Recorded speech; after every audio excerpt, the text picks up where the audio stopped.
Hi, I'm Jonathan Pickup. I've been teaching Vectorworks for over 30 years and I write a weekly newsletter. And so I thought I'd make a movie that would actually describe all the techniques in my newsletter.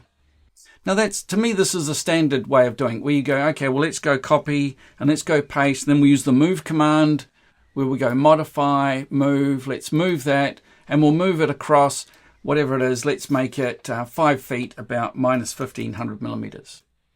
Okay, so that gives us one of them. Then we can do the same thing again. We can copy and paste, and then we can move that one, and we can move that one the same distance, and so on. But it doesn't quite get us where we want. Now, the real answer, the real speed trick, is to use the Move by Points tool. That's this one here. So Move by Points tool, I'm going to use it in the distribute mode. I'm going to have 2 copies. We're going to put that one there, the reference, and we're going to retain, and we're going to keep it selected. So now I can click. Now it's really important. The first click is your anchor. So that's the point that you're going to measure from.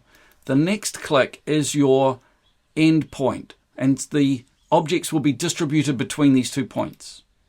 So that's pretty cool. So now what I can do is I can go click and I can say, well, actually I want the lights to be in about the same place with these chairs. And because I kept the object retention, you can see I've selected all my lights and they're all joined together.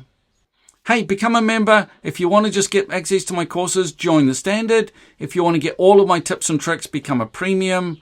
But if you really want to get the best, become a VIP and get 1 hour online with me every month.